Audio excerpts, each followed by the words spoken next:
ശരിക്കും prostate hypertrophy എന്ന് പറയുമ്പോൾ നമ്മുടെ യൂറിനറി ബ്ലാഡറിന്റെ അടിയിൽ ഈ ഒരു രീതിയിൽ ഇരിക്കുന്ന ഒരു ഗ്രന്ഥിയാണ്.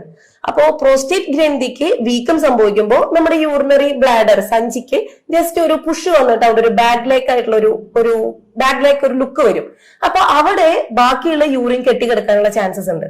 അപ്പൊ നമ്മൾ യൂറിൻ പാസ് ചെയ്ത് കഴിഞ്ഞാലും ഈ ബാക്കി കെട്ടിക്കിടക്കുന്ന മൂത്രം കാരണം കൊണ്ട് അവിടെ യൂറിനറി ഇൻഫെക്ഷൻസ് വരാം. ആ ഇൻഫെക്ഷൻ മൂലം തന്നെ അവിടെ കല്ലുകൾ ഫോം ചെയ്യാനുള്ള ചാൻസസ് ഉണ്ട്. അപ്പോ യൂറിനറി ബ്ലാഡറിന്റെ അകത്ത് ഇങ്ങനെ ഒരു ബാക്ക് ലെഗ് സെൻസേഷൻ വരുന്ന കാരണം കൊണ്ട് തന്നെ ഈ പ്രോസ്റ്റേറ്റ് ഹൈപ്പർട്രോഫി ഉള്ള വ്യക്തികൾ ചെയ്യേണ്ടത് മൂത്രം പാസ് ചെയ്ത് കഴിഞ്ഞാലും ബാക്കി മൂത്രം കെട്ടിക്കിടക്കുന്ന ഒരു സെൻസേഷൻ ഒക്കെ ഉണ്ടാവും.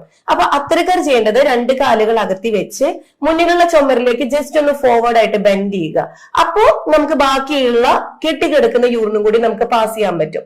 അപ്പോ നമുക്ക് ഉണ്ടാവുന്ന സെൻസേഷൻ എന്നൊക്കെ പറയുന്നത് കുറച്ച് യൂറിൻ പാസ് ചെയ്യാൻ തീരാത്ത പോലെ, അതായത് മൂത്രം വോയിഡ് ചെയ്ത് കഴിഞ്ഞാലും ഇനി യൂറിൻ കെട്ടിക്കിടക്കണ്ടെന്നുള്ള സെൻസേഷനും, അതുപോലെ തന്നെ നമുക്ക് യൂറിൻ പോയി തീർന്നില്ല ഇനിയും പോകണം അല്ലെങ്കിൽ കുറച്ചായി പോവുക, ഈ സെൻസേഷൻസ് ഒക്കെ നമുക്ക് ഈ ഒരു രീതിയിൽ 2 കാലുകൾ അകത്തി വെച്ച് മുന്നിലേക്ക് ഫോർവേഡ് ബെൻഡ് ചെയ്ത ശേഷം നമുക്ക് പാസ് ചെയ്യുകയാണെന്നുണ്ടെങ്കിൽ നമുക്കത് പൂർണ്ണമായിട്ടും മാറ്റാൻ പറ്റും.